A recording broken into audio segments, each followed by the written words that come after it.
She Unnames Them, written by Ursula LeGuin, narrated by Laura Giles. Most of them accepted namelessness with the perfect indifference with which they had so long accepted and ignored their names. Whales and dolphins, seals and sea otters consented with particular alacrity, sliding into anonymity as into their element. A faction of yaks, however, protested. They said that yak sounded right, and that almost everyone who knew they existed called them that. Unlike the ubiquitous creatures such as rats and fleas, who had been called by hundreds or thousands of different names since Babel, the yaks could truly say, they said, that they had a name. They discussed the matter all summer. The Council of Elderly Females finally agreed that though the name might be useful to others, it was so redundant from the yak's point of view that they never spoke it themselves, and hence might as well dispense with it.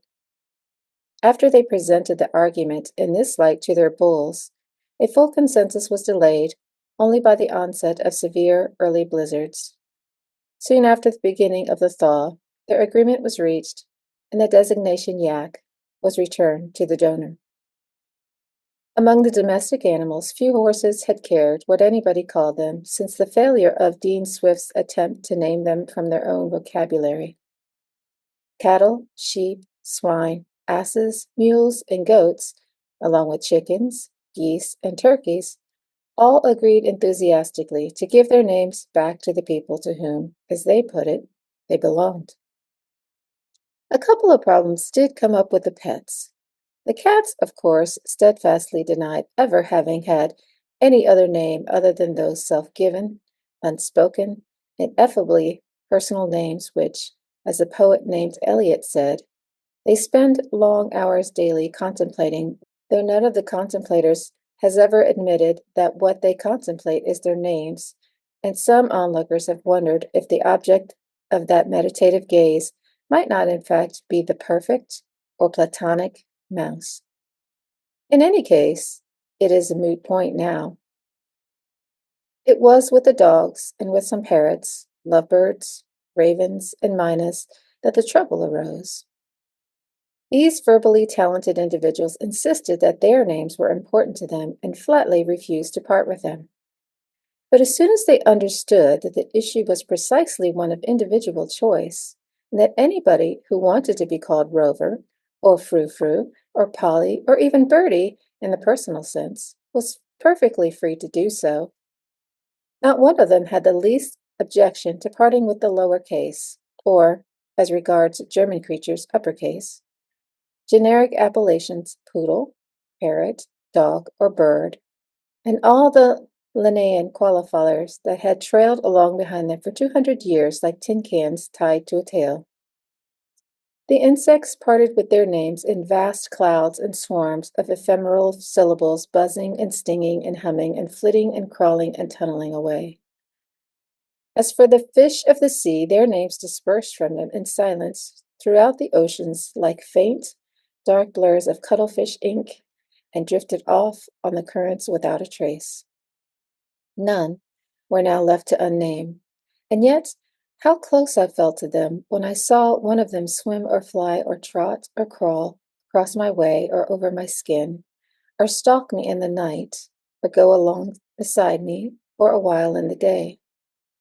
They seemed far closer than when their names had stood between myself and them like a clear barrier, so close that my fear of them and their fear of me became one same fear, and the attraction that many of us felt, the desire to feel or rub or caress one another's scales or skin or feathers or fur, taste one another's blood or flesh, keep one another warm, that attraction was now all one with the fear, and the hunter could not be told from the hunted, nor the eater from the food.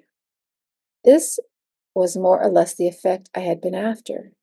It was somewhat more powerful than I had anticipated, but I could not now, in all conscience, make an exception for myself.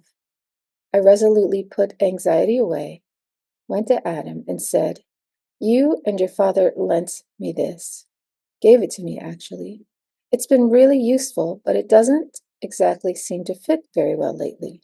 But thanks very much. It's been very useful. It's hard to give back a gift without sounding peevish or ungrateful, and I did not want to leave him with that impression of me. He was not paying much attention as it happened, and said only, "Put it down over there, okay?" and went on with what he was doing. One of my reasons for doing what I did was that talk was getting us nowhere, but all the same, I felt a little let down. I had been prepared to defend my decision, and I thought that perhaps when he did notice, he might be upset and want to talk. I put some things away and fiddled around a bit, but he continued to do what he was doing and to take no notice of anything else. At last I said, "Well, goodbye, dear. I hope the garden key turns up." He was fitting parts together and said without looking around, "Okay, fine, dear. When's dinner?" "I'm not sure," I said. "I'm going now."